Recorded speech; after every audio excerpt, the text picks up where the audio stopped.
here on the beautiful coast of the island of Puerto Rico. And if you were to travel east about 2,000 miles, of course, you'd be out in the middle of the ocean. But you'd also be in the middle of a mystical sea called the Sargasso Sea. It gets its name because of this common brown seaweed that can be found floating in vast mats. The area of the Sargasso Sea is about 700 miles wide and 2,000 miles long. Now, the seaweed itself is fascinating stuff. It was first observed and called Gulf weed by Christopher Columbus. It gets the name sargum from the Portuguese. Some people use it as herbal remedies. But out in the middle of the Sargasso Sea, the water is some of the bluest in the world. It's there you can see 200 feet deep in places. It also has a great biodiversity and ecosystem that surrounds the Sargasso Sea. For years, scientists wondered where the American and the Atlantic eels were breeding. They knew the adult eels swam down the rivers out into the Atlantic, but they never could find the place where they reproduced. Finally, they discovered it was out in the middle of the Sargasso Sea. So it's a fascinating place, but if you were an ancient sailor, you did not want to get stuck there.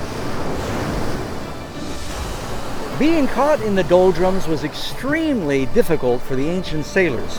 Of course, their boats were driven by wind and sail, and they'd be caught in the vast mats of the seaweed that would wrap around their rudder. Barnacles would begin to grow. It's an area that is notorious for light and baffling winds, and so they'd make no progress. They'd get stuck. The men would become extremely dispirited. Sometimes violence and even insanity would break out as people were trapped in the doldrums. Well, friends, perhaps sometimes you felt that you're trapped in the doldrums. You've gone through episodes of depression. You feel like you're going in circles. Life seems stifling. You know, the Bible offers good news. There is a way out. The Bible talks about a famous character that was trapped in a cycle of depression. He was low as you could be. Matter of fact, he even had seaweed wrapped around his head. His name was Jonah. But God gave him a way of escape. In Jonah chapter 2, verse 3 through 7, we read, "For you cast me into the depths, into the heart of the seas, and the floods surrounded me. All of your billows and your waves passed over me. Then I said, I have been cast out of your sight.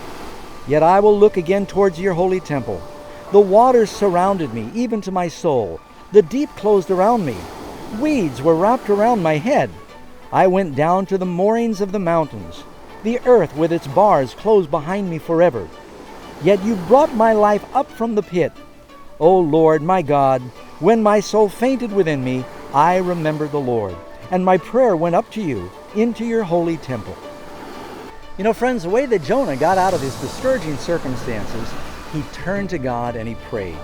And if God could hear Jonah's prayer, just think about it. He was as far away from God as anybody could be. He was in the belly of a sea monster, in the bottom of the ocean, in the dark, yet he turned to God and God heard his prayer. You know, these ancient sailors, when they were trapped on the deck of a ship for weeks, stuck in the doldrums, discouraged, sometimes they would have a prayer meeting and pray that God would send a breeze that would set them free and get their boats moving. They turned to God in prayer, and often miracles would happen, and the wind would flutter in the sails and bring them out of their seaweed prison. Friends, maybe you have been stuck in the doldrums. Maybe you've been caught in a cycle of depression. If God can do it for Jonah, if he can do it for the ancient sailors, he can do it for you. Turn to the Lord in prayer. Trust his Spirit to blow through your soul and to set you free.